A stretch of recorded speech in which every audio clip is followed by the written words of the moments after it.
Atención, este episodio contiene lenguaje agresivo, así como descripciones de los asesinatos realizados. Se recomienda discreción.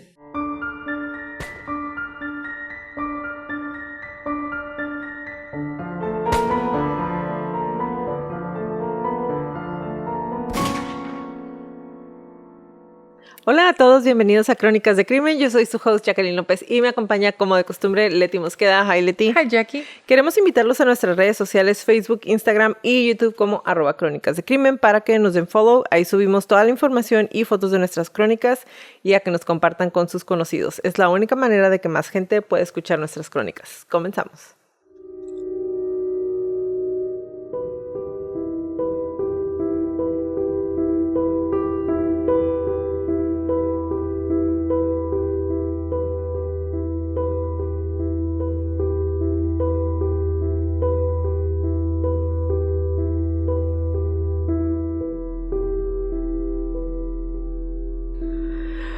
Hello, crónicos. Después de estas semanas de interminable información sobre el magnicidio de Colosio y de información y fotos para refrescar todo, que cuando se sube este episodio, yo lo sé en mi corazón y en mi cabeza, que ya van a tener todas las fotos que tenemos atrasadas, los links y toda la información del caso de Colosio y de los que les debo desde hace tiempo. Entonces, después de toda esa información, regresamos a nuestra programación habitual. Y el episodio del día de hoy no es una continuación, pero sí va muy ligado al primer episodio de la temporada pasada, que fue la 5ª temporada. Al asesino ya lo habíamos conocido, pero al resto de sus víctimas no. Uh-huh. Entonces, la mañana del 15 de julio de 1997 está marcada para siempre en el mundo de la moda como un día de luto. El día en que asesinaron a Gianni Versace, el diseñador italiano que vino a revolucionar la moda con sus telas seductoras y cortes irreverentes. Pero la historia de su asesinato no inicia ese día. La historia inicia meses antes, cuando su asesino cae en una espiral de asesinatos que culminaría con su propia muerte. El día de hoy les voy a narrar la crónica de los asesinatos perpetrados por Andrew Cunanan, el asesino de Versace.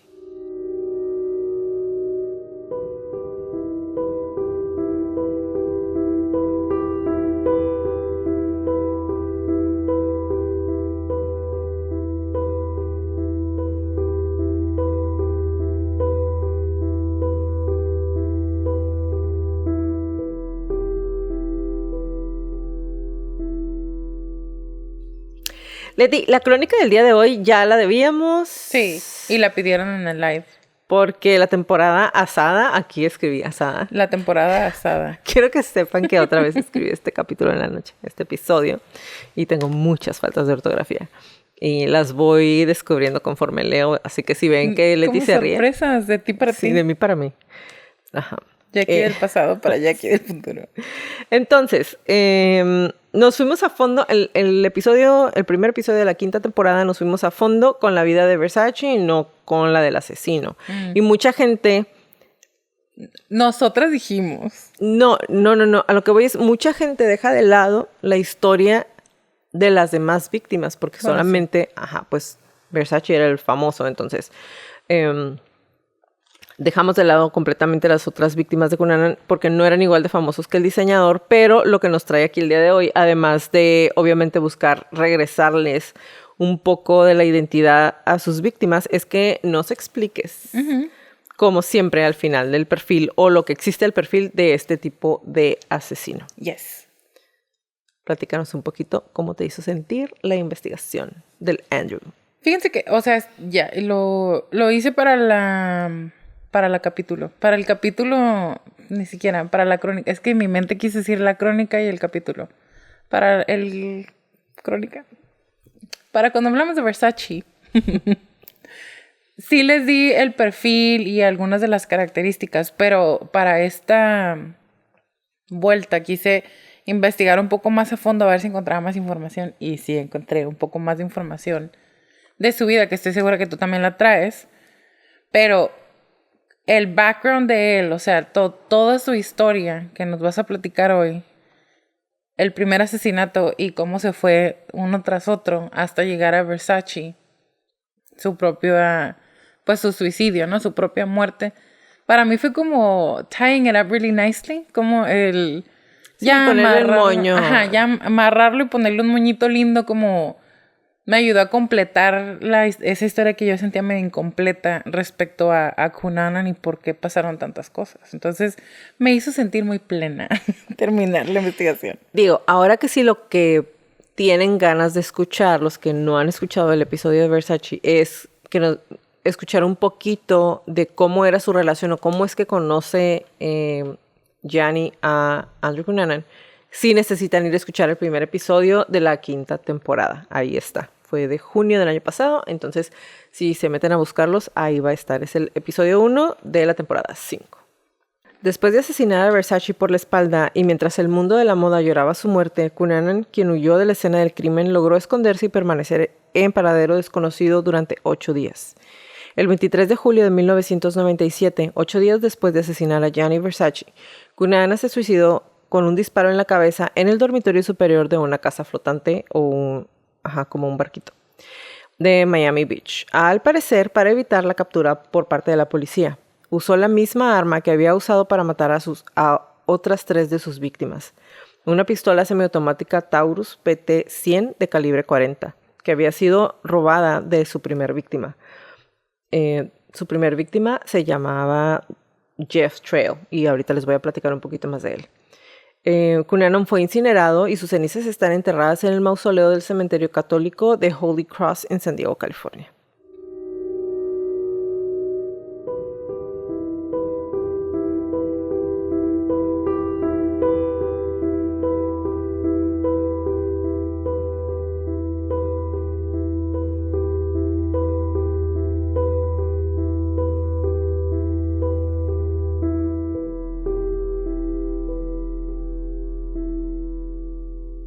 Les voy a platicar un poquito acerca de la vida de Cunanan porque obviamente este episodio es completamente sobre él. Cunanan nació en National City, California, como el más joven de los 4 hijos de Modesto Cunanan, estadounidense de origen filipino, y Marianne Schillaci, estadounidense de ascendencia italiana.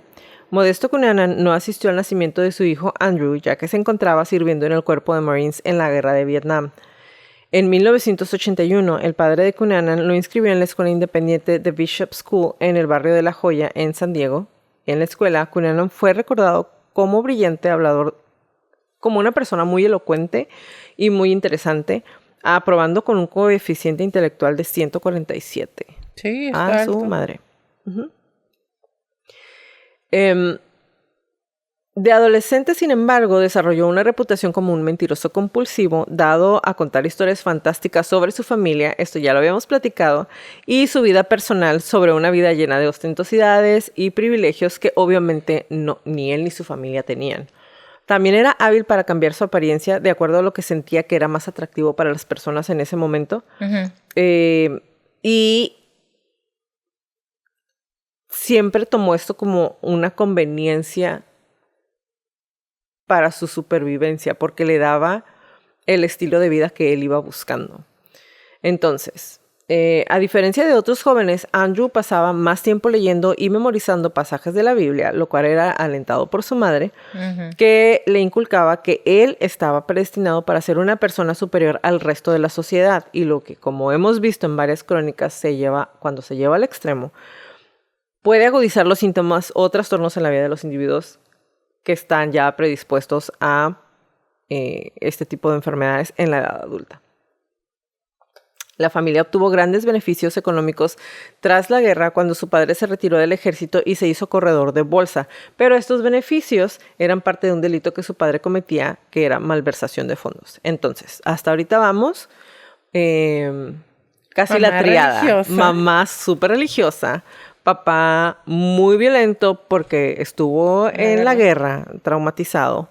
Ya dijimos mamá muy religiosa, ¿verdad? Ya. Pero aparte de eso, lo hacía, número 1, que se memorizara los pasajes de la Biblia. Número 2, siempre le estaba diciendo que él estaba destinado a ser alguien más importante que el resto de la gente, incluyendo a sus hermanos. Entonces... Que no... Y creo que a lo mejor lo traes, and I'm sorry if you do. Le decían Prince Andrew. Su mamá así le decía. No lo traigo. en vez de decirle como hijo o Andrew o tú, Prince Andrew, ¿puedes venir? O sea, Príncipe Andrew, ya está lista tu comida. What the French? O sea... Príncipe Andrew. ¿Vas a decir Prince Andrew o Príncipe Andrés?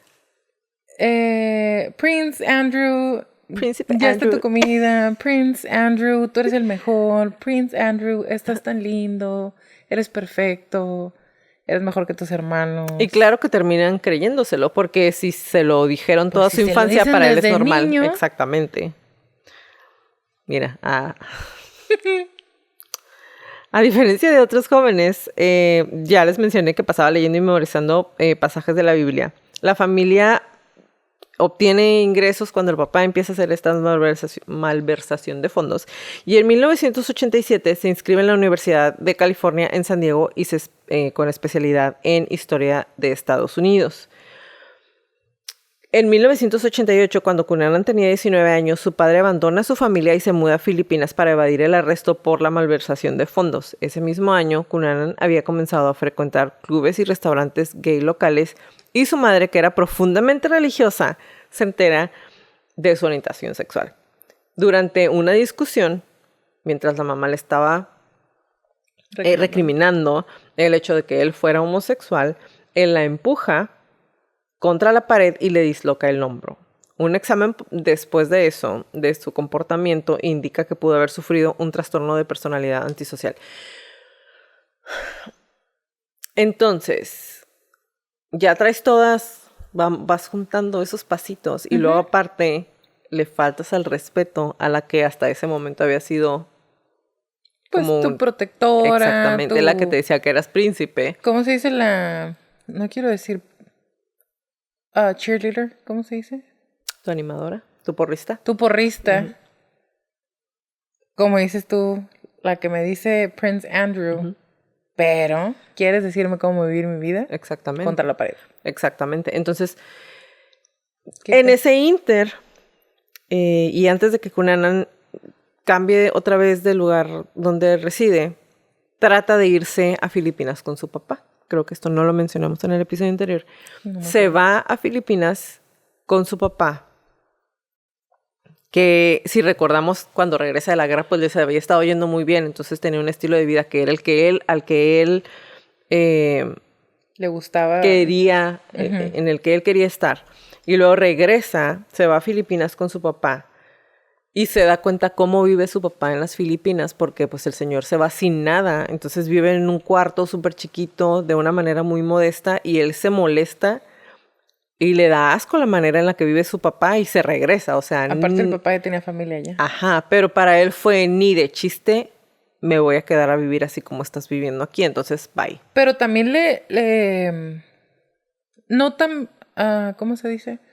También le molestó llegar, que no tuviera el mismo estilo de vida, o sea, porque él esperaba llegar y wow. Llega y vive en un cuarto con su nueva familia y tiene una nueva familia y él ya fue desplazado. Entonces es también como agrégale al de por sí ya dañado cerebro y personalidad, frágil personalidad y carácter. Llegar y fui desplazado, de alguna manera, esa traición de, pues, no tiene tanto dinero como yo esperaba. Primero me abandonas. Me ponía unas patizas, número 1, y ya mi mamá. Ajá. Y luego no me das el estilo de vida que necesito, luego me lo das y me lo quitas. Y luego te vas. Tienes otra familia y ahora eres pobre. No vaya. Entonces se regresa. En 1989, Cunanan abandona el UCSD, la Universidad de San Diego, en el distrito y se va al distrito Castro de San Francisco, que es un centro de cultura gay que sigue hasta la fecha siendo uno de los más grandes, y se muda con Cote y su novio. Su novio en ese entonces era Phil Merrill, pero abandonó los estudios y se instala en San Francisco. Ahí frecuenta bares y discotecas gay. Cunanan se había convertido en una figura muy conocida en el lugar, inclusive llamativa en la escena gay de San Francisco, y asumía diferentes personalidades, entre ellas Andrew De Silva, un famoso de Hollywood con una mansión en la Ribera, El teniente comandante Cummings, oficial naval graduado de Yale, cenaba en los restaurantes más elegantes, se vestía de manera impecable con blazers y ropa muy lujosa y fumaba cohibas que traían obviamente de contrabando porque los puros cohiba que son de Cuba son ilegales. Te iba a decir, muy oculta. ¿Un qué de la general qué? El teniente comandante Cummings, oficial naval y graduado de Yale. Yes, I know. Todavía el Andrew da Silva, que no era nada más que más dinero, pero un oficial, güey. Y cuando iba a cenar solamente pedía del mejor champán. ¿Cómo le pagaba? Pues es que en ese entonces tenía sus sugar daddies. Ajá, exactamente. Justo te iba a decir, porque conozco muchas personas que van y cenan, y yo, chica, ¿de dónde? Sugar. Era, según todos los informes, una excelente compañía, un conversador muy hábil, dueño de sí mismo y muy bien informado.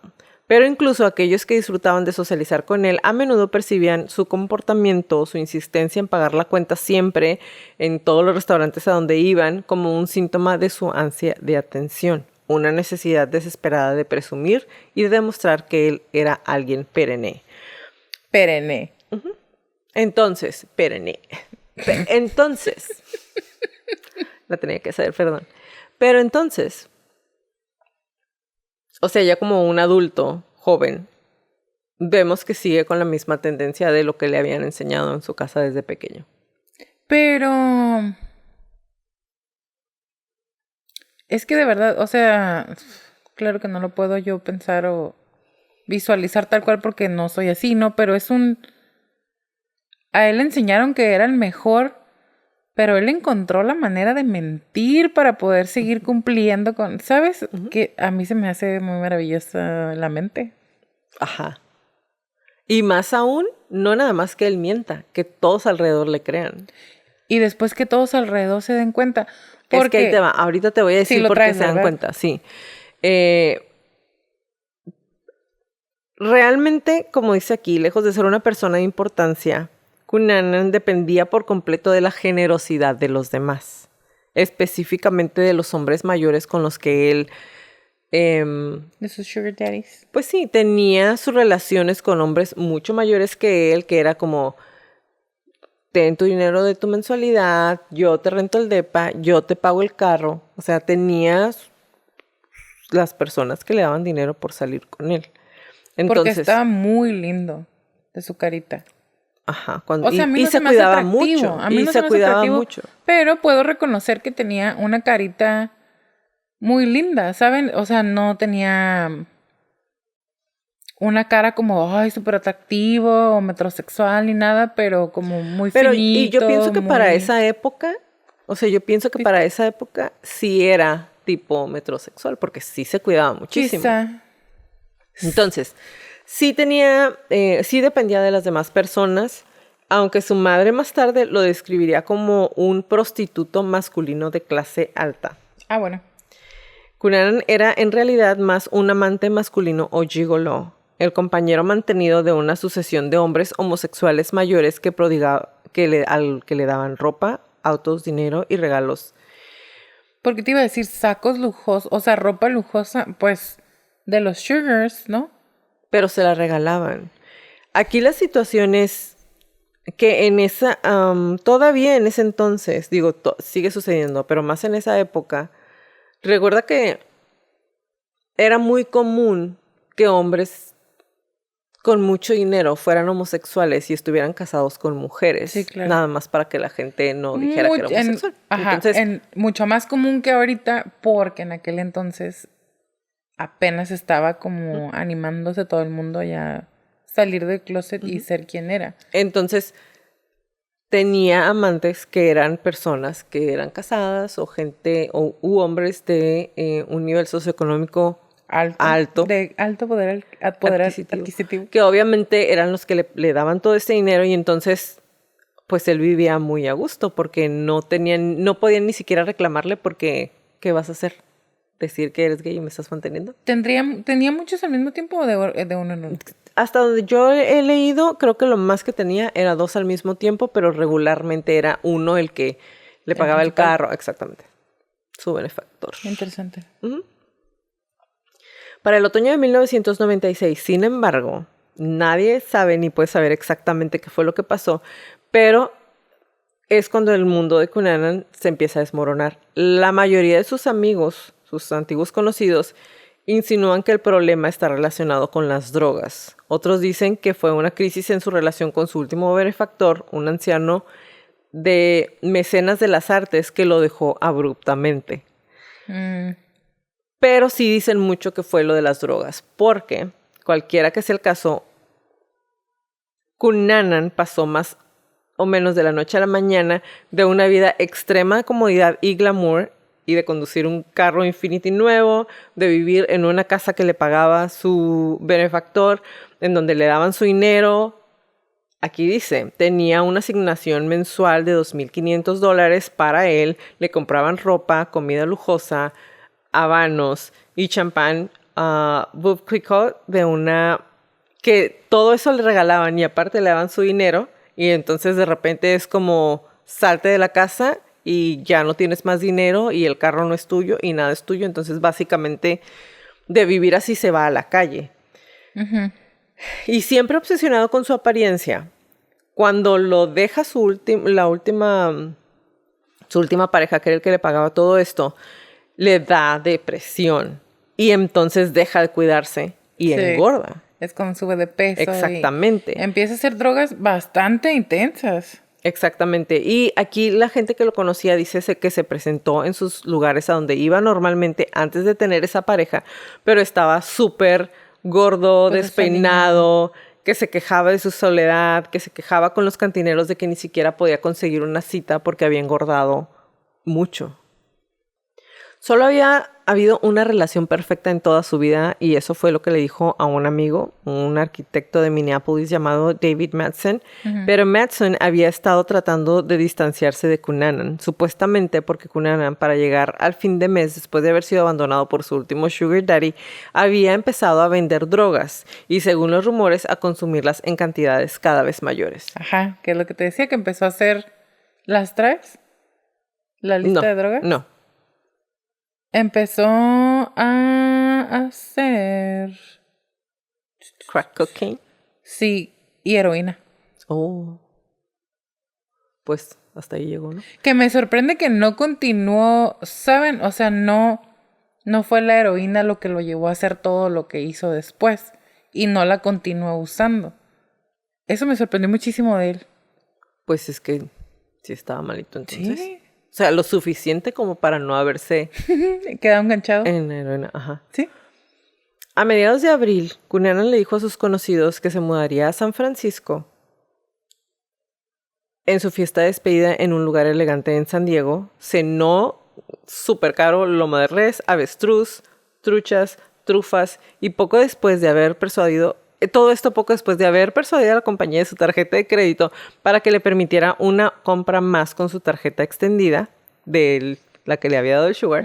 Y compró un boleto de avión de primera clase, solamente de ida, pero no fue a San Francisco. Se dirigía a Minneapolis para resolver algunos asuntos, entre comillas, como le confió a un amigo.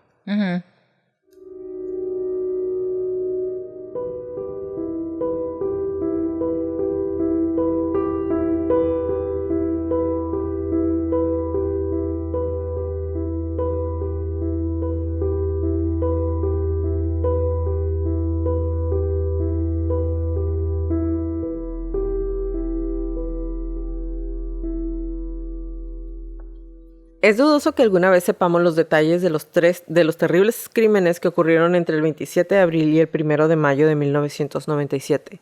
Solo 3 personas estuvieron involucradas y ninguna está viva para contarlo. Lo que sí sabemos es esto. La noche en que Cunanan llegó a Minneapolis, Madsen lo invitó a cenar y le presentó a unos amigos. Algunos de estos quedaron deslumbrados por el encanto de Cunanan, porque otra vez era super charming. Todo el mundo quería hablar con él. Platicar con él, sí. Otros lo consideraban un ególatra pomposo que soltaba nombres para que la gente supiera que conocía a muchas personas famosas.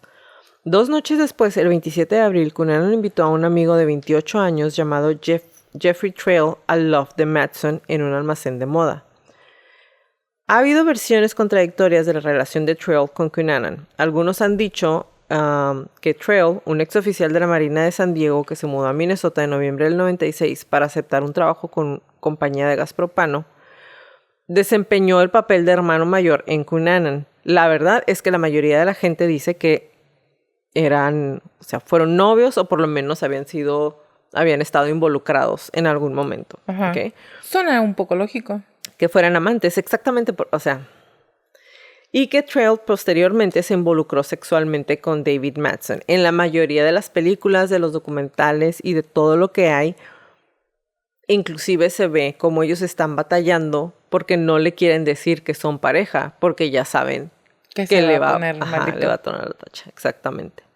Entonces, dependiendo de cuál de estas situaciones sea verdadera, los eventos que siguieron bien pueden haber sido precipitados o bien pudieron haber sido causados por una de estas dos cosas. Uh-huh. Según una teoría, Trail se había enemistado con el cada vez más inestable Cunanan al expresar su intensa desaprobación por el consumo de drogas de Cunanan.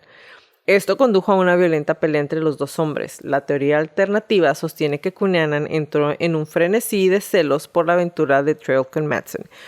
Que si han visto la serie del asesinato de Gianni Versace o la película del asesinato de Gianni Versace, esto es lo que sucede. Él se da cuenta que ellos dos son novios y le da un arranque de ira. Exactamente. En cualquier caso, sabemos que poco antes de las 10 de la noche, el 27 de abril, los vecinos del edificio escucharon voces fuertes, una discusión con algunas palabras como vete a la mierda o fuck you. Y después, Trail fue golpeado furiosamente con un martillo de clavos, de los que tienen como las dos orejitas para jalar los clavos. Ajá. Entre 25 y 30 veces. La mayoría de los golpes fueron en la cabeza y la cara. Y ¿estás de acuerdo que evidentemente es un crimen muy personal? Sí, claro. Con mucha pasión y viciousness. ¿Cómo se dice? Maldad. Ajá. Y con mucho tiempo. Y con muchos celos, porque fue en la cara. Sí. Y sabiendo que Cunanan era una persona muy vanidosa, que en ese momento había perdido la figura por la que él tanto había trabajado. O sea, eso te dice así como que lo que quería era destruirle la cara. Pues. Había indicios de que la víctima, o sea, Trail, se había defendido de manera muy agresiva contra su atacante. Su reloj se congeló a las 9:55 de la noche, la hora en que la policía cree que levantó los brazos contra el ataque. La policía sabe que el martillo provino de una caja de herramientas abierta en el departamento. Debe haber sido agarrado espontáneamente, lo que significa que el asesinato de Trail no fue premeditado. Cunanan pudo haber usado el arma para obligar a Madsen a ayudarlo a enrollar el cadáver completamente vestido en una alfombra grande de la sala de estar. También creen que había un plan para deshacerse de la alfombra, pero esto nunca sucedió. En cambio, durante la mayor parte de los 2 días siguientes, Madsen y Cunanan permanecieron escondidos ahí adentro con el cuerpo. O sea, obviamente ya había empezado a oler mal. No sé. ¿Por qué se quedaría Madsen ahí? Pues muy probablemente estaba en estado de shock. Si el otro era su pareja. Digo, no estoy juzgando. Pues, digo, a lo mejor amenazado, si traía con la pistola. Drogado y en shock. Exactamente. ¿A dónde te vas? Exactamente. Tienes razón. Entonces, no hicieron esfuerzos por limpiar, nada. El 29 de abril, la policía entra en el departamento y encuentra el cuerpo y al perro de los chicos en el interior. Se recuperaron la bolsa de lona de Cunanan y un par de jeans Levi's ensangrentados, talla 38. O sea, imagínate de haber sido casi un modelito. Bestia, 38. Porque en la mayoría de las fotos se ve muy menudito. Uh-huh. Muy flaquito. Sí. Que no tiene de malo, la belleza no está todo al peso, pero No, para una persona como él, ajá, donde el peso sí estaba atado, o la belleza sí estaba atada a una talla y a un estilo de cuerpo y de cuidados, comida, ¿saben? O sea, Exactamente. no que yo juzgue Su a nivel quién soy yo de, para su nivel de vanidad, pues, o sea, obviamente una persona que tiene ese nivel de vanidad, en la mayoría de las veces, trata de... Y aparte estamos a finales de los 80s, principios de los 90s, que es justo cuando empezó lo de figuras esbeltas, igual a belleza. dentro encontraron una funda de pistola vacía y una caja de bolsas Golden Saber calibre 40. Faltaban 10 balas. ¿Ok? Según las investigaciones, Según. Estaba esperando que lo dijeras. según las investigaciones, Cunanan agarra un martillo, tal vez de la caja de herramientas roja. O sea, esto es lo que arroja el forense. Se encuentra más tarde en la mesa del comedor, a solo medio metro de la puerta. Balancea el martillo y se lo clava en el antebrazo izquierdo de Trail al menos 3 veces mientras desvía los golpes. La puerta de Matson está abierta. Cunanan gira y falla, dejando una abolladura en forma de media luna en la pared junto a la puerta. Al menos un golpe conecta con el cráneo de Trail. Una sola gota de sangre de Trail vuela directamente a través del pasillo y golpea la pared. La materia cerebral golpea el marco interior de la puerta. La puerta se cierra de golpe. El cuerpo maltratado de Trail se desploma sobre una alfombra estilo oriental justo dentro de la puerta. Cunanan se inclina sobre su amigo moribundo, lloviendo golpe tras golpe tras golpe contra su cabeza. Mucha hazaña. Sí, mucho coraje. Mucho coraje. Mucho coraje. Mucho emperramiento. Ay, yo sigo ciclada porque es adicional a, y lo hemos visto o lo hemos comentado, mira, por lo menos fuera del aire, fuera de la crónica, no es nada más terminar con la vida, es ultrajar a la persona, realmente desaparecer rastro de la persona, como querer aniquilar por completo. Me dejaron por ti, porque estás guapo, porque te lo voy a Porque eres quitar mejor todo. que yo. Te lo voy a quitar todo. Te voy a destrozar. Ajá. Literal. El cuerpo con la billetera de Trail todavía estaba metida en su bolsillo trasero y su pager, o buscapersonas, o beeper, para que vean qué tan atrás estamos. Los que no saben qué es un beeper, porque están Dilo. muy pequeños. Explícalo a la gente más joven. Quiero verte. Ok, un beeper, un beeper, Un o pager, beeper. era un cuadrito antes de que existieran los teléfonos. Ten, amiga. Esto puede ser un beeper. Como de este tamaño que te colgabas aquí En el cinto. En el cinto.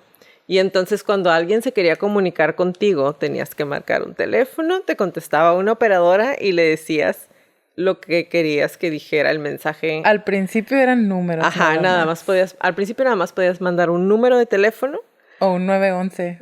y le llegaba al pager o beeper de la otra persona, miraba el teléfono y decía, le tengo que marcar.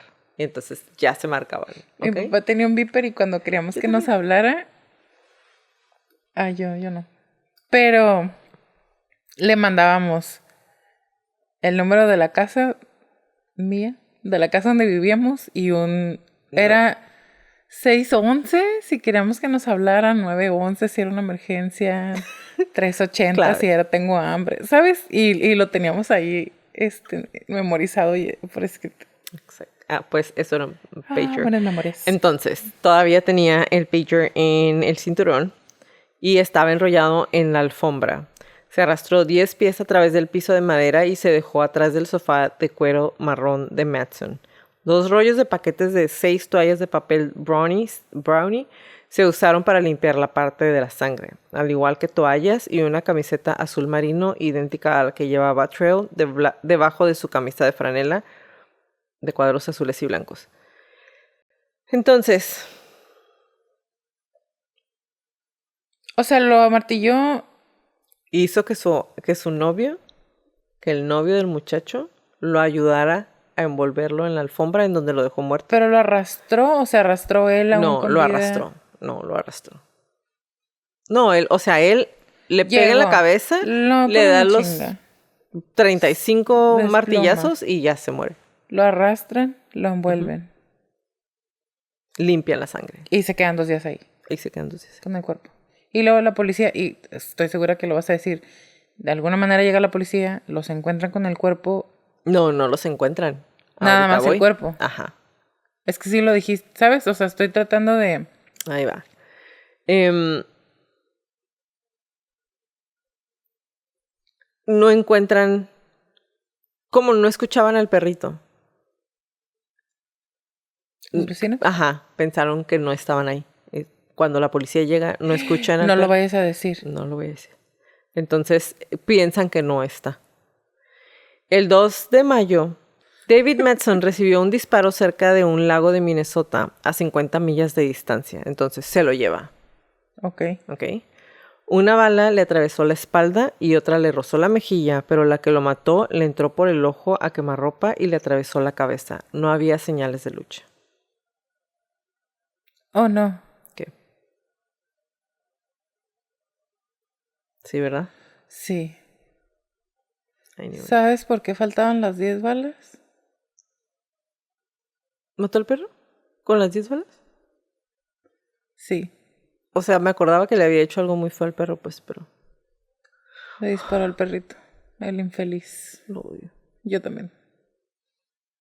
También porque mató a las personas, pero O sea, sí, claro. Pero el perro.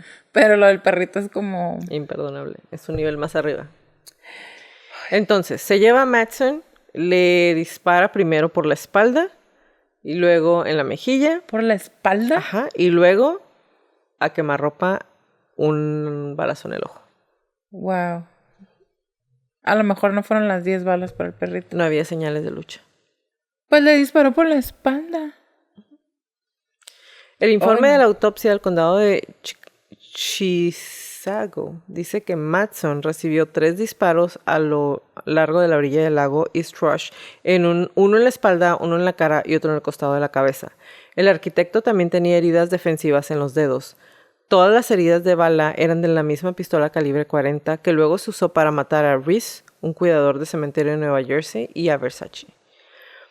Los pescadores descubrieron el cuerpo de Madsen en la orilla cubierta de hierba del lago East Rush, a unas 40 millas de Minneapolis. Madsen había recibido 3 disparos con una semiautomática de 10 milímetros y su Jeep Cherokee no estaba.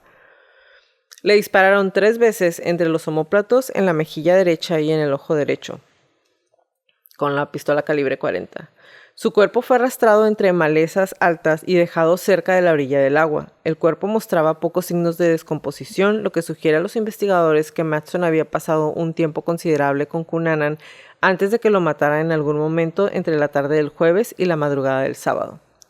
La doctora Lindsay Thomas, quien realizó la autopsia de Madsen, dijo que una prueba que determinó los niveles de potasio en la sangre de Madsen, el líquido ocular, muestra que probablemente lo mataron de 4 a 6 días antes de que se encontrara el cuerpo.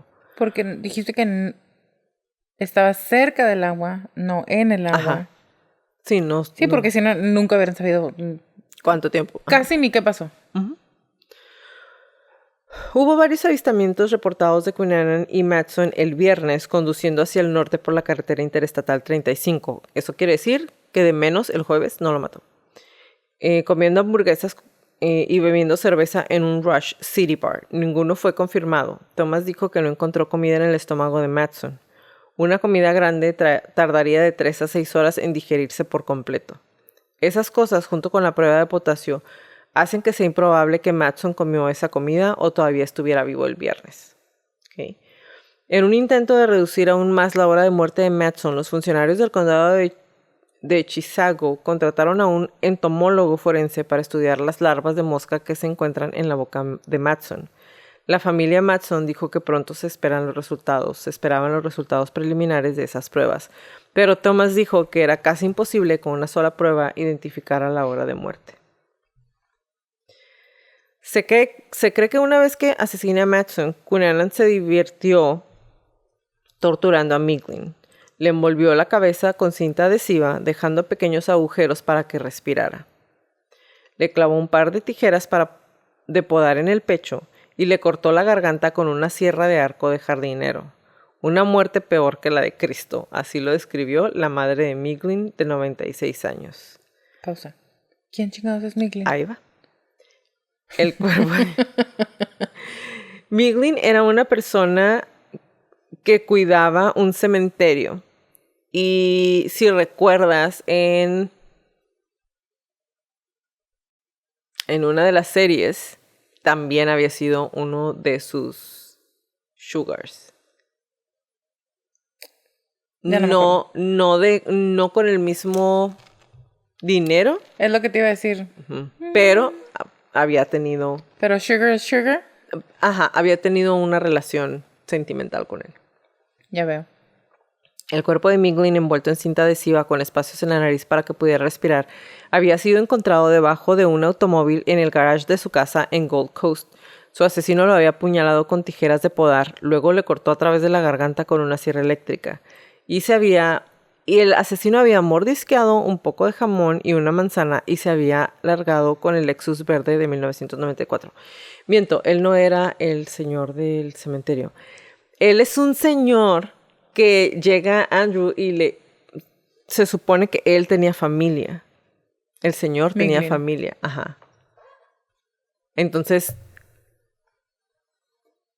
teóricamente no era homosexual, pero había tenido una relación con Cunanan. Y lo mató como por... Pues obviamente no existe como que Ajá. información así como que, por esto lo mató, pero se supone que fue a pedirle dinero y el señor le dijo, oye, necesitas largarte pero de aquí porque va a llegar mi familia. Lo que necesitas es decirte la chingada de mi casa. Damn. La policía descubrió el cuerpo de Miglin al menos parcialmente cubierto otra vez en papel y escombros en la parte trasera de un garage separado detrás de su casa en East Scott Street la madrugada del domingo. Los primeros informes sugirieron que Marilyn Miglin llamó a la policía después de descubrir un arma que no le pertenecía a la familia en la casa de 3 pisos de la pareja. Y después de no poder localizar a su esposo, la esposa de Miglin le habla a la policía y dice que hay una pistola y no encuentra a su esposo. ¿Okay? Entonces, la policía se negó a decir exactamente qué provocó la llamada de emergencia del domingo por la mañana que los llevó a la casa en algún momento. Es decir, esa información sigue como confidencial. Descubrieron a la víctima a las 8 de la mañana. Obviamente, como ya les dije, había sido degollado. Y se estima que fue asesinado entre la tarde del sábado y la mañana del domingo, con el rostro envuelto en una bolsa de plástico con tape. Los pies aparentemente estaban atados y la mitad izquierda de su cuerpo estaba metida debajo de la parte delantera de su automóvil estacionado en el garage. La primera jurisdicción en acusar a Cunanan de asesinato cerró el caso el jueves y publicó un archivo de investigación. El archivo también incluye el informe de la autopsia de Miglin, un desarrollador de bienes raíces de Chicago, es el señor, que se cree que es la tercera víctima de Cunanan. Se documentaron 49 casos separados de lesiones a Miglin, incluidos 19 golpes en la cabeza y la cara. Todo esto demuestra la ira que Cunanan tenía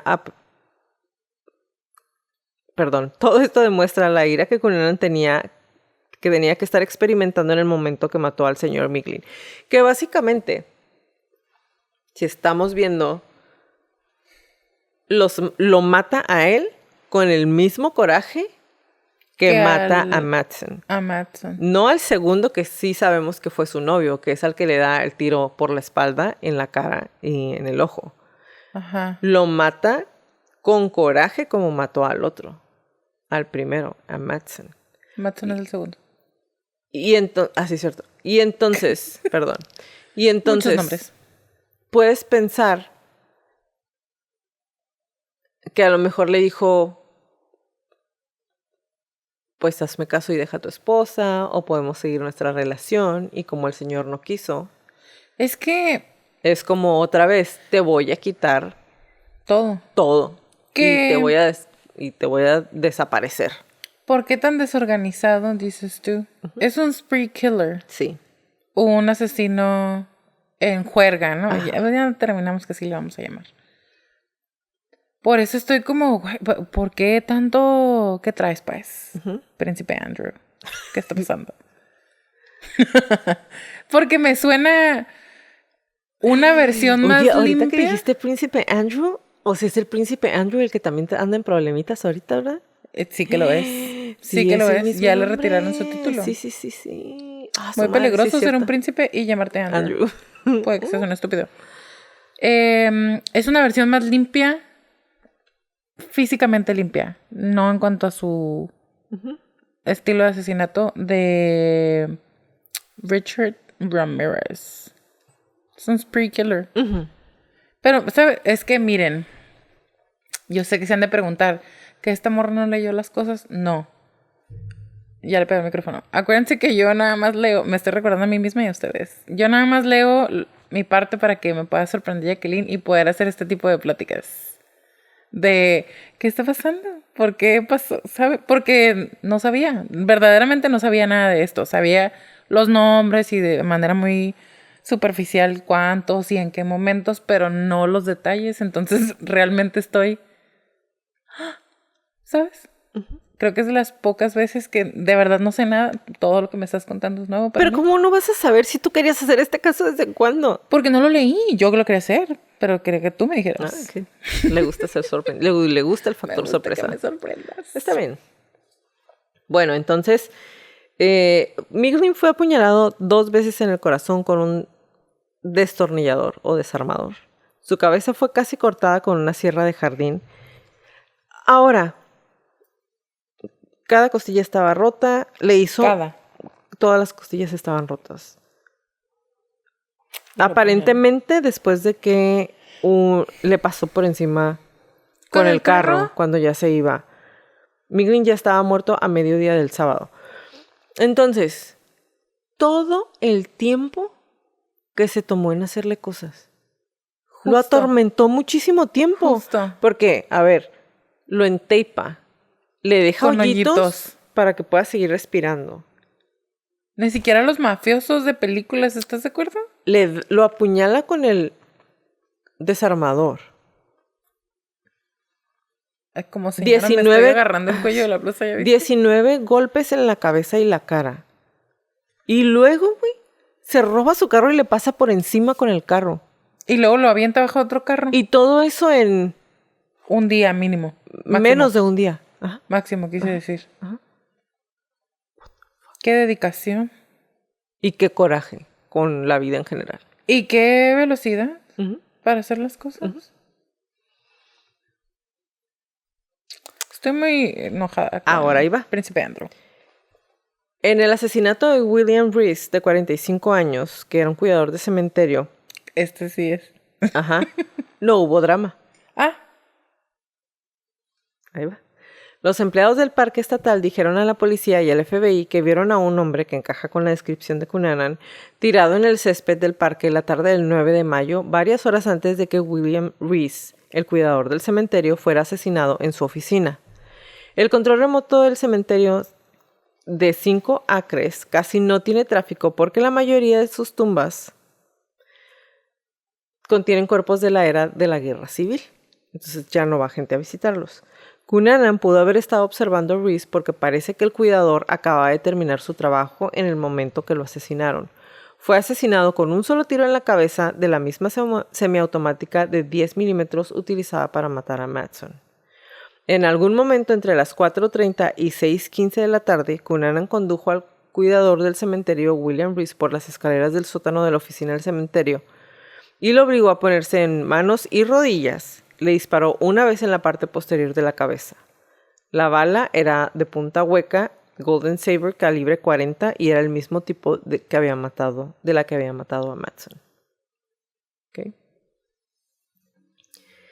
El 15 de julio, a su regreso a su casa, justo cuando estaba abriendo la ornamentada puerta de hierro forjado, Versace fue abordado repentinamente por un hombre blanco de unos 20 años.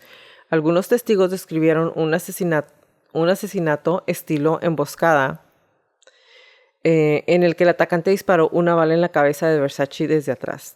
Luego otra mientras caía al suelo, pero otros 2 testigos que luego fueron interrogados por el FBI le dijeron a Time que primero Versace pareció forcejear brevemente con su atacante por una bolsa. Al escuchar el sonido, mientras tanto, después de los disparos, el compañero de Versace, D'Amico, había salido corriendo del interior de la casa para encontrar al diseñador boca arriba en el pavimento de un charco de sangre. Y esta es una escena que todo el mundo que le gusta la moda, todo el que nos gusta la moda, todo el mundo que en algún momento leímos acerca de Versace, esta es una escena que ha sido representada en el número de ocasiones y que cuando lo asesinan,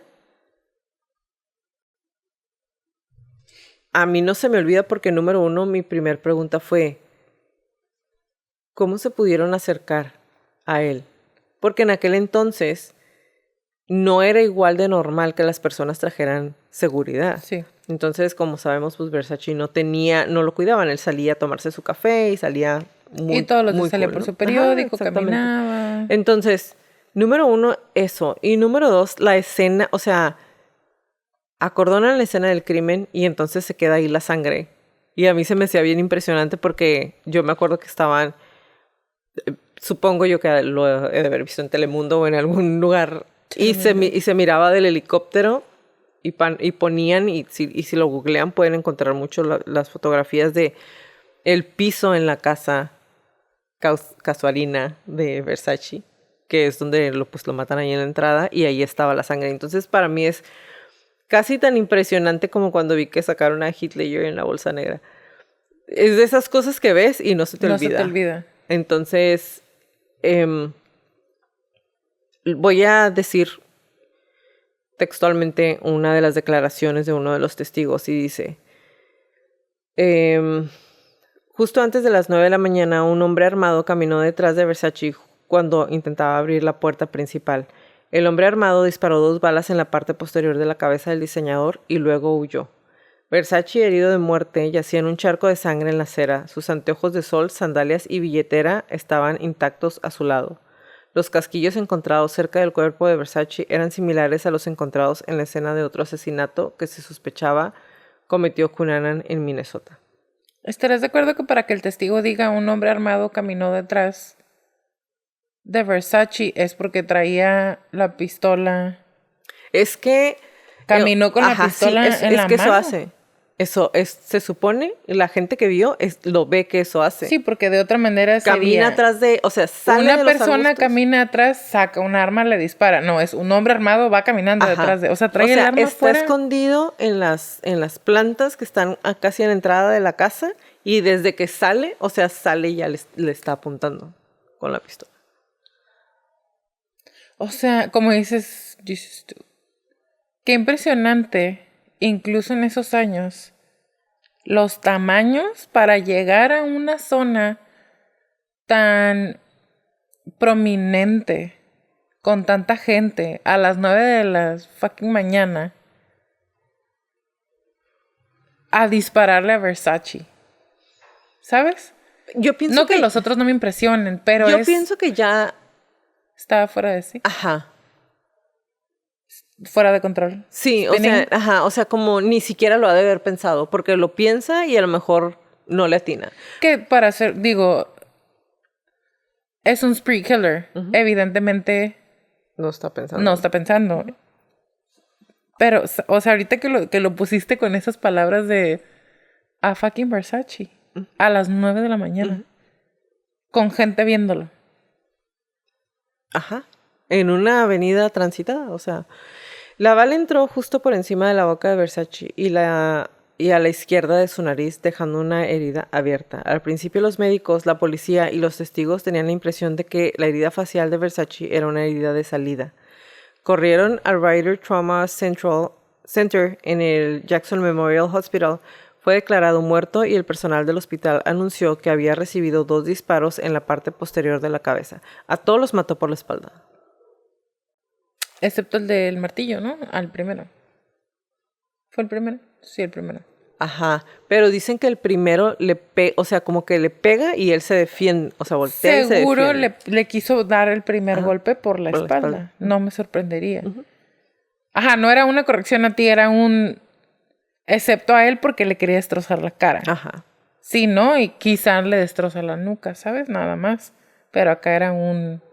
aniquilar tu rostro. Exactamente. Entonces, y como lo vimos en la parte, en el otro episodio, si otra vez si quieren se lo pueden ir a aventar, es en la temporada 5, es el primer episodio.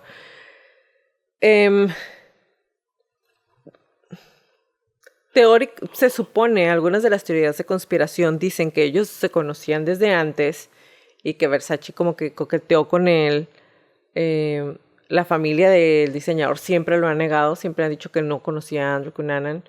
Su novio también, ¿no? También. Pero, o sea, hay mucha gente que dijo, sí, yo lo vi con él. Sí, vi a Versace, andaba vestido muy casual, pero era inequivocadamente era él. Pero ponte en esta, déjame te pinto un escenario. A ver. Acaban de asesinar a Versace. Y tú quieres que de alguna manera te relacionen con Versace. Entonces sí, yo lo vi. Porque significa que estuviste cerca o en los mismos lugares que él. O sea, para mí, porque la familia, quizá por proteger su dignidad Claro. y su Porque estatus, recordemos que su hermana nunca fue muy feliz. de que su hermano fuera homosexual. Exactamente. Tanto que Ajá, que le quita me todo a su despreció novio. a Ricky Martin en A Tamiko. Ajá. American Crime Story. Ajá, Digo, o sea, porque fue Ricky Martin ahí, Versace que le es había de amigo. dejado herencia, le tenían que dar dinero, podía quedarse en todas las villas y Donatella fue de que... Lo mandó por un Nel. super tubo. Ajá. Súper rápido. Que, güey, o sea, no estamos hablando necesariamente del diseñador, ¿no? Pero es como, volvemos a lo mismo, es como... Pues si en su vida lo había hecho feliz y él había decidido dejarle cosas, ¿tú quién eres para decidir que no? La albacea. Pero qué maldita. O sea, Pues ¿sabes buena qué gente, pienso? Donatella nunca. Mira, así, ¿sabes ¿no? qué pienso? O sea, y Pero te amo, Donatella. qué dramática, ¿no? Pero en este tipo de situaciones pienso yo, güey, nos vamos a morir y no te vas a llevar nada, tú tampoco, perra. O sea, ¿por qué no le dejas lo que le habían dado, sabes? O sea, si en vida hizo feliz a tu hermano, ¿qué te da derecho? ¿Qué te importa? ¿Verdad? ¿Qué te importa verdaderamente querer extender o agregar al sufrimiento de por sí Ajá. del compañero de vida de tu hermano? Ajá. Porque, y a lo mejor es una dramatización únicamente, ¿no? Pero en la mayoría de las reproduction, cada vez que quieren dramatizar, ¿no? Poner en algún tipo de película o serie, es ese intercambio entre Donatella y D'Amico. Es el mero día. Pues gracias, ¿a qué hora llegan por ti? ¿O ya tienes tu vuelo? ¿Necesitas ayuda con eso? Y él es de... Aquí vivo. O sea, ahí vivía con aquí he él. vivido los últimos sepa cuántos años. Y es como... ¿Tienes Nadie dónde me- dormir hoy? Güey. What the ¿sabe? O sea, ni siquiera tienes cabeza para pensar porque acaban de asesinar al amor de tu vida. Y a esta morra... Y a su hermano, güey. O sea, era su hermano. O sea, yo pensaría que estás triste, ¿no? Le valió madre. Muy Mejor el triste, dinero. pero... No o sea, Being no a entiendo. bitch's life. Ajá. O sea, Es más ese importante tipo... ser culerito que... O el dinero. Es más importante el dinero. Es que el dinero tenía y va a seguir teniendo y se va a A eso me morir refiero, pues. pudriéndose en dinero. Yo pienso que no es dinero, es por fin puedo tomar esta decisión. Por fin tengo el poder de hacer esto que tengo tiempo queriendo hacer. Quitarlo. Quitarte. Qué maldita. Ser el centro de atención. Por eso se le está cayendo la cara. Cállate. Pues, Hacer dime que es mentira. dime que estoy echando mentiras. Dime que estoy echando mentiras. Pues yo pienso que no, porque el karma guarda recibos. Ahí está. Bueno, entonces, dice aquí, el asesino caminó hacia atrás de las escaleras, puso su arma en la bolsa que estaba abierta y él siguió su camino hacia la calle como si nada hubiera pasado. Muy tranquilo. Tenía un andar de Pato Donald, así con los pies apuntando hacia afuera, dijo uno de los testigos. No. Una de las personas salieron de la casa, estaban en la mitad de la calle, casi hacia el final del lote baldío, porque caminaba muy despacio. Vieron lo que había pasado y el rubio preguntó quién lo había hecho. Y yo dije, ese tipo de ahí. El chico rubio empezó a correr de inmediato. Luego miré a Versace, empezó a salir sangre. Los chicos estaban llorando, entonces vi que el chico rubio regresaba. Solo vi su brazo derecho y tenía la piel blanca, nada extraño. Podría haber sido bronceado. No tenía la estructura de alguien que era deportivo, tenía una estructura normal. Una gorra de béisbol negra, desgastada sobre los ojos. Ni siquiera se le veía bien la cara. Y dice que medía más o menos como 5'7" o 5'8", o sea, como unos 73, unos 75. O sea, nuestra estatura tipo. Solo sé que él puso el arma en una bolsa, pero si era mochila o una bolsa, no sé. Entonces, básicamente esto es lo que están diciendo algunos de los testigos que están ahí, ¿no? El 23 de julio de 1997, en el dormitorio principal en una casa barco, un boathouse, encuentran a un hombre vestido solo con calzoncillos, acostado boca arriba en la cama. Sobre su estómago, una pistola calibre 40. El hombre tenía lo que parecía barba de como una semana. Se había dado un tiro en la boca. Su cuerpo yacía sin vida en la casa flotante, el revólver junto a su ingle, en un cuarto. En cuanto a su rostro, una fuente dijo que todavía parecía al de las fotos de sus carteles de búsqueda. Porque debemos recordar que cuando empieza todo el spree killing, el asesinato en juerga de que va matando más gente, cuando encuentran al señor que era casado, empiezan a ligar, se dan cuenta que es Andrew Cunanan y sale en America's Most Wanted. Sí, era como el 10, ¿no? Ajá, ahorita vamos a llegar a esa parte.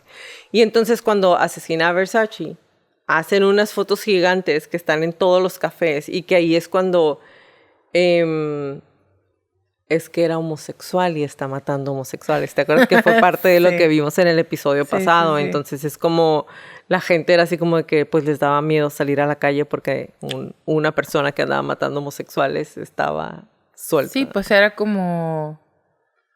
Se sentía como si ese fuera el blanco. O sea, homosexual únicamente, cuando en realidad pues no necesariamente. Cuando lo encontraron vendas ensangrentadas, hisopos de algodón, gasas y pastillas de penicilina entre los artículos encontrados en la casa flotante de Miami Beach. Y dicen, creo que tenía una herida en el estómago y se estaba tratando con los suministros médicos encontrados a bordo. Aquí el show es que dicen que Cunanan pensaba que había sido diagnosticado con VIH positivo. Cuando lo encuentran el cuerpo y le hacen la autopsia, se dan cuenta que no era VIH positivo, era negativo.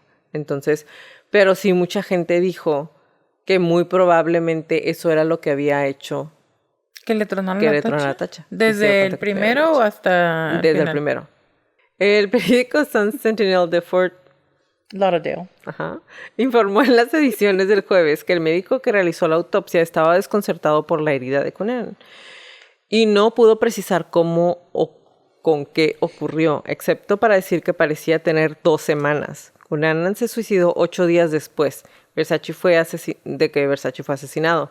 La herida punzante perfectamente redonda y superficial, que era de color rojo brillante y parecía infectada, estaba debajo del ombligo del presunto asesino, dijo al periódico una fuente que no fue identificada. ¿Le darían un balazo? ¿Ellos entraron, lo vieron balazo? No. Él tenía una herida cuando encuentran el cuerpo, de que él ya se había suicidado. Tenía una herida debajo del ombligo. Redonda y estaba infectada.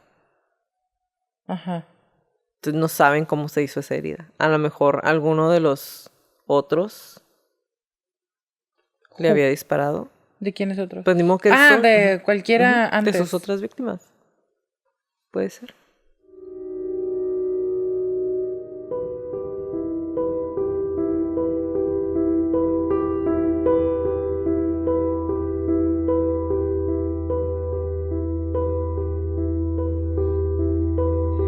Este episodio es editado por Stuka Producciones. Si necesitas que alguien te haga trabajos de edición de audio y video, Stuka Producciones puede ayudarte. Búscalos en Facebook como Stuka Producciones. Stuka es SZTUKA Producciones.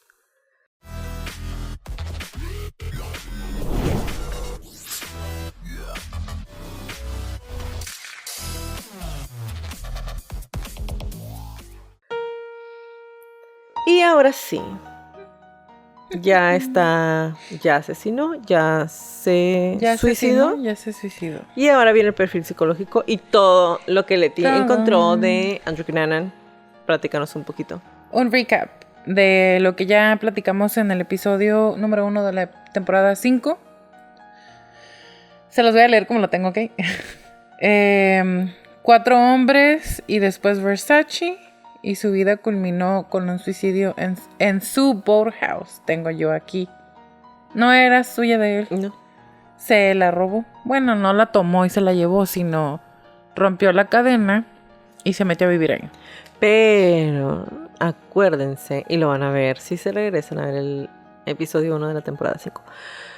Acuérdate que esa casita resulta que ese barquito resulta que es de alguien que después se ve involucrado en lo que se supone que es una de las teorías de conspiración del asesinato de Versace.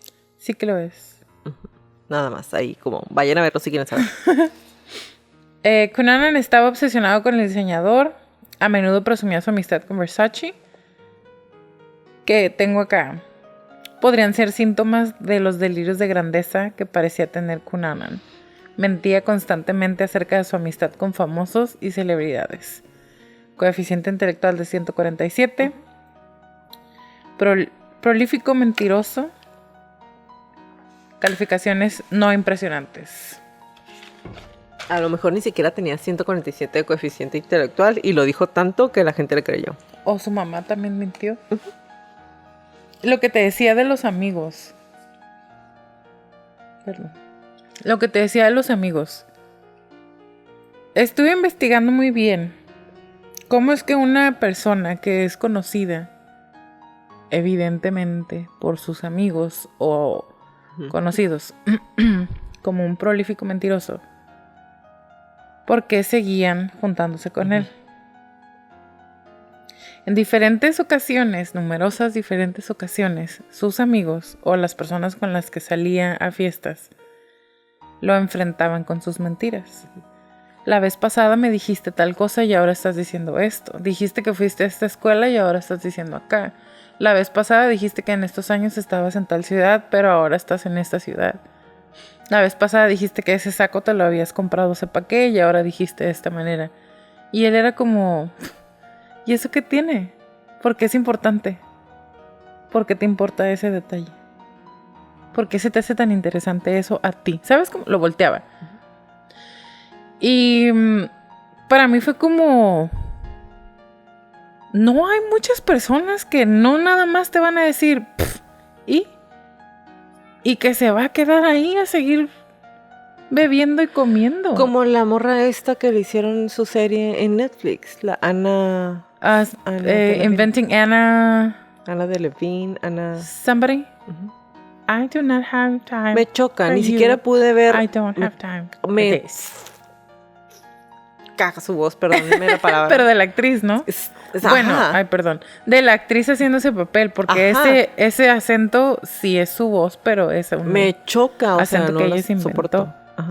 Pero es un tipo de estas personas, pues que van por el mundo valiéndole madre, hacerle daño a otras personas con tal de tener lo que ellos quieren. Que esto... ¿Cómo se llama el Tinder swindler? Es lo mismo. Ajá. Narcisista. Te amo, amiga. Sí. Es narcisista. Porque si busque antisocial. No necesariamente. Tal vez con rasgos muy fuertes, que es precisamente... lo que tengo por acá, porque no se le hizo un examen psicológico nunca, en ningún momento, pero es una persona narcisista por completo. Entonces, para encajar, inventaba historias sobre sus antecedentes, que esto otra vez pueden ser síntomas tempranos, porque él empezó a hacer eso desde que estaba en la secundaria. Podrían ser síntomas tempranos de un antisocial de la personalidad. Pero 100% son de narcisista. Exactamente. Después cambiaba su apariencia a lo largo de la escuela y de su vida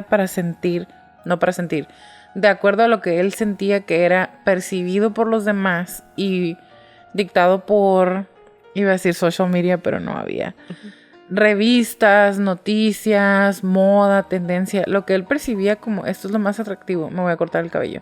Otra Esto es vez, lo más narcisista. atractivo. Me voy a dejar el bigote, me voy a poner la barba, me voy a delinear los ojos, O sea, me voy a enchinar las su pestañas. foto del anuario sale como vestido como modelo de Calvin Klein, con la camisa como hasta abajo, ¿sabes? Enseñando su six-pack. Su cispa. Su six-pack. Pero, es como, what the Ajá. f... Y luego encontré, creo que sí lo mencionaste, cuando empezó a decir que su papá era un millonario de Israel. O sea, lo leí y no, otra vez, no es como que, ¡ay! ¡Qué sorpresa! Pero es un... Ya habías dicho que tu papá era de la realeza filipina y después es un millonario de Israel. Pues... Y después dijiste que vivía en la Quinta Avenida y luego dijiste que mejor vivía en las Filipinas, mucho dinero. ¿Sabe? Y él era como... ¿Y qué tiene? Y fíjate, él, o sea... Obviamente es el problema porque culmina en los asesinatos, ¿no? Claro. Pero...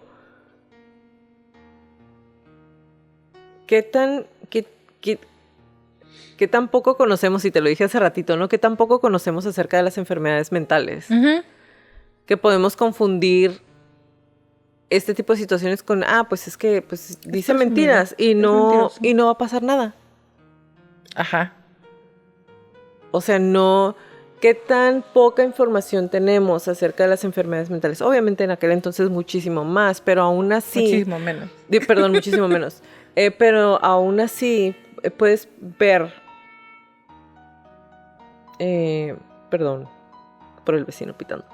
Aún así puedes ver en esta actualidad que desconocemos realmente muchos síntomas o muchos rasgos de las enfermedades mentales. Aún, fíjate que fue lo que... Hoy, hace ratito estábamos hablando de algo similar, Leti y yo. Y le digo... Yo lo estudio, lo traigo fresco. Y aún así, estaba viendo una persona y hasta que la persona dijo, pues, es que soy neurótico. Dije, ya, o sea, con razón... Ya entiendo todo, ya, ¿no? O sea, ya obviamente ahí en ese momento dije yo, sí es cierto, pero antes de eso, o sea, yo decía, no soporto, ¿sabes? O sea, no soporto su histrionismo. Y luego ya después cuando dijo, dije, sí es cierto. Y yo conozco del tema. Y sí, yo claro. leo del tema y esto lo hacemos de una manera regular. Entonces, ahora imagínate la gente que no sabe, la gente que nunca ha escuchado, la gente que no tiene acceso a este tipo de información o que simplemente no le interesa saber y que no tiene...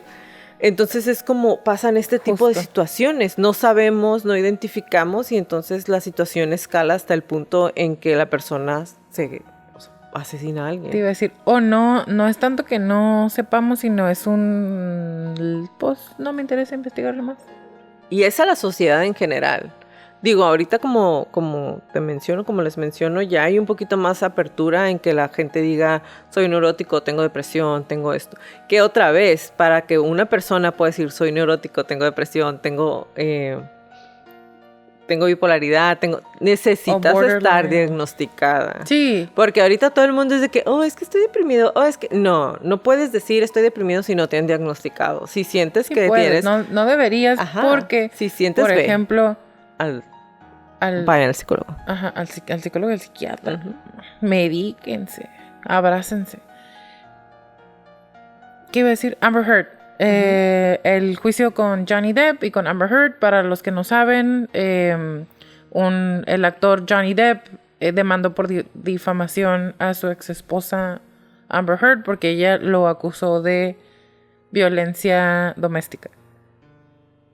Y la acaban de diagnosticar casi para las noticias y el público con trastorno de personalidad, trastorno límite de la personalidad.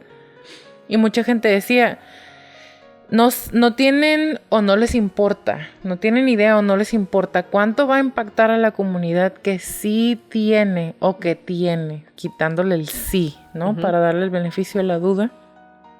a la comunidad de personas que tienen trastorno límite de la personalidad. Y tú y yo conocimos a una persona que tiene trastorno límite de la personalidad diagnosticado, bien tratado, con terapia, una persona altamente funcional, pero al mismo tiempo que sí le impacta, Sí. que sí siente y que sí sufre todo lo que acompaña a ese trastorno, pero es completamente funcional y no es una persona violenta y no es una persona, saben, que quiera dañar a los demás o que se aproveche de alguna manera o que utilice como vehículo para la violencia o para violentar a los demás o impactar a los demás. Pero si ustedes, no, otras personas ven a una actriz tan guapa para muchos, tan poderosa, con tanto dinero, con trastorno límite de la personalidad y se puede crear entonces a mí ¿qué me espera? ¿Qué esperanza tengo yo? O pues si ella pudo, yo también. O un justificante, el hecho de que digan, es que está enferma, por eso lo hizo. Y entonces también es como, Sí, no, sí. güey, porque no toda la gente que tiene específicamente, que está diagnosticada con esa enfermedad, con ese trastorno, no lo hacen. Entonces Exacto. no es una justificación. Y tienes toda la razón. Ahí es comparar, pero ahí es donde va. Ahí es donde dices tú, es el impacto. Es porque estoy muy segura que en el caso de ella, por lo menos, van a querer utilizar el hecho de que alguien haya dicho tiene trastorno límite de la personalidad para decir, pues es que está enferma. Para su control. Ajá. Y entonces... Claro que lo van a... O sea... Lo van a usar. Eso es lo que es injusto. Para mí, eso es lo que es injusto. Que te aproveches de un estatus de figura pública para hacer mal uso de algo que ya de por sí no toda la gente que ya está comprende. Estigmatizado. Estigmatizado es la mejor palabra, sí. Algo que ya está estigmatizado y después como... No todo el mundo tiene esa plataforma. Uh-huh. No todo el mundo va a tener ese alcance. No, y no todo el mundo que para tiene decir no es ese trastorno lo hace. Si no, imagínate, todo el mundo, todas las personas que sufren de violencia doméstica todos los que cometen violencia doméstica van a decir, pues es un trastorno mental. Ajá. Pero es lo que te decía, o sea, que hay de toda esa gente que también está diagnosticada, que lleva un buen tratamiento, uh-huh, que tiene muchas ganas de ser más que eso, que no tienen esa plataforma para decir, güey, pero acá estoy yo, uh-huh, que no estoy haciendo eso, que no nada más no lo estoy haciendo, me voy a detener a pesar de que esos sean mis impulsos, uh-huh, a pesar de que mi trastorno, mi enfermedad mental me diga, sí, dale, y no le doy. Uh-huh. Y esta, uh-huh, que le dio con todas las que podía, bueno, ya nos desviamos por completo del tema, pero... Es que la traemos como se pueden dar cuenta, bien atravesada. Así es. Entonces, esta persona, el príncipe Andrew Cunanan, porque no es el mismo príncipe Andrew de ahorita. Andrew Cunanan. En el capítulo de la muerte de Gianni Versace. No es capítulo, es un episodio. Son 2 episodios, pero en el episodio. Bueno. En la crónica de la muerte de Gianni Versace, les decía que podríamos, aquí dice decir, pero voy a decir asumir. Podríamos asumir que el comportamiento violento de Andrew Cunanan es el resultado de observar a su padre, porque la teoría del aprendizaje sugiere que el comportamiento humano se basa en aprender observando. Monkey see, monkey do. El chango ve, el chango hace. Aprende observando su entorno social y lo que evidentemente todas las personas a su alrededor están haciendo. Entonces, esto conduce al desarrollo individual de sus propias percepciones, pensamientos, expectativas, competencias y valores, pero de una manera retorcida. Que sí son su realidad, no son nada más una percepción que él tiene, sí son la realidad que está viviendo, pero no es la realidad de todos y por supuesto no es correcto, no es normal que haya violencia intrafamiliar, que esté muy normalizado o que lo veamos mucho más seguido de lo que nos gustaría. Punto. Sí, no es correcto. Eso no quiere decir que sea no correcto. Es normal, exacto. No es... No debería ser. No debería ser, exactamente. Entonces, pero 100% encaja con el hecho esencial de los asesinos en juerga. Son personas profundamente amargadas, llenas de rabia, resentimiento, que apenas logran reprimir, que apenas logran controlar en momentos muy cortos, que sus vidas de pronto se desmoronan, repentinamente, repentinamente se desmoronan. Fue lo que le pasó a Richard Ramírez también, es lo que le pasa a Andrew Cunanan. Iba, digamos, con una inestabilidad emocional, pero una estabilidad económica, más o menos controlando no sus mentiras, porque por eso lo cacharon, pero controlando la manera en la que la gente reaccionaba a sus mentiras. Y él como muy, ¿sabes? Es mucho esa actitud. Muy dueño de sí mismo. Como muy en control de su entorno y de sus sugars. Y de pronto se le termina. Empiezas a subir de peso. Eso no va con tus planes. Ya no tienes dinero, ya no Pero tienes... ¿sabes qué? ¿Sabes qué también me impresiona mucho? ¿Qué tan rápido habrá subido de peso? Digo, yo sé, el peso es irrelevante, ¿ok? A lo que voy yo es... Porque dicen que fue cuestión de, o sea, meses, así como entre 2, 3 meses entre que lo dejaron y ya estaba totalmente adicto a las drogas, había aumentado de peso. Lo que pasa, yo pienso que las drogas aceleran bastante. No todas y no siempre, evidentemente, no quiero generalizar. Lo voy a decir con él particularmente. Yo pienso que para él, en lo particular, pero es bastante común, las drogas aceleraron muchas cosas. Porque subir de peso cuando estás en una alimentación completamente no sana, muy fácil, muy rápido. Eso sí, te lo digo yo, ¿no? O sea, sí pasa, que en cuestión de meses sí es como, a la madre. Pero con él, como dices tú, él siendo una persona tan esbelta, que se cuidaba tanto, o sea, que los cambios que tuvo que hacer, y eso es un reflejo únicamente en él del descontrol total que estaba sufriendo, que se le salió ahora sí por completo, de adentro hacia afuera, porque antes nada más era adentro. Y se había reflejado en sus actitudes, sus mentiras y todo, y podrías decir eso también es hacia afuera, sí, pero es algo más aceptable, menos notorio, no es tangible, como las drogas, el peso, porque ahí se está violentando incluso él mismo, ¿sabes? De alguna manera es un suicidio crónico. Entonces, cualquiera que sea la crisis, o sea, la única o todas, o esto lo empujan por un precipicio. Entonces, algo que ya es insoportable de por sí, para ellos también se vuelve tangible. También se vuelve fuera de control y es donde empieza el arranque de todo su juerga. Su juerga de asesinatos. Y también por eso para él la muerte ofrece el único escape. Porque quiere salir con la misma fuerza con la que ha estado viviendo en esos... pues en ese tiempo, ¿no? Porque pueden ser... Normalmente es un periodo corto de tiempo, pero con espacios entre cada uno de los asesinatos. Y es... Con esa misma velocidad ya no puedes frenar. O sea, no todos, ¿no? Pero él por lo menos ya no puede frenar. Y que es...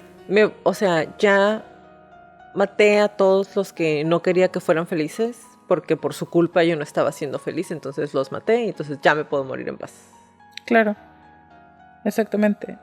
Entonces, en resumen, es una persona súper insegura, narcisista, que monta espectáculos, que está mintiendo constantemente, que tiene una necesidad de atención, que no importa cómo sea, mientras sea atención, para él es any publicity is good publicity. O sea, cualquier atención, aunque sea negativo porque estoy mintiendo, es atención al fin y al cabo. Todos sus sugar daddies, era muy querido y muy respetado en la comunidad LGBT, que en aquel entonces hasta ahí se quedaba. Ahorita ya tenemos plus. Mentía sobre su raza, se identificaba primero como blanco, aprovechaba el color de su piel para identificarse como blanco y mentir. Y decía que era judío. Entonces, bajo autoestima, muy inseguro, narcisista, súper mentiroso, mucha violencia, mucha rabia. Y ahí tenemos al maravilloso Andrew Cunanan. Ninguna cuestión se resuelve nunca hasta que se resuelva bien. Andrew Cunanan murió dejando atrás un silencio sobrenatural e incómodo, como una pesadilla demasiado real para desvanecerse con el amanecer. Su muerte no produjo aleluyas, héroes y definitivamente ninguna sabiduría. A veces se pueden rastrear las causas de las pesadillas. Por lo general, lo son. ¿Pero qué motivó los sueños infernales de Andrew Philip Cunanan? Incluso no sabemos si él lo sabía. Ella Wheeler Wilcox. Gracias por acompañarnos en un episodio más de Crónicas de Crimen. Los esperamos en nuestro próximo capítulo. Si les gustan nuestras crónicas, por favor, regálenos un review en iTunes y en Spotify y suscríbanse a nuestro canal de YouTube y regálenos muchos likes. Y recuerden siempre, si tienen alguna crónica que quieran que pase a la lista de nuestras siguientes temporadas, mándenos un correo a info@cronicasdecrimen.mx. Como les repetimos en todas las crónicas, créanle a su instinto siempre. Si algo no se siente bien, si algo me dice que salga corriendo, vete. Es mejor parecer paranoico y estar a salvo a quedarte y a poner en peligro tu vida. Ahora sí, bye Leti. Bye Jackie, bye Crónicos.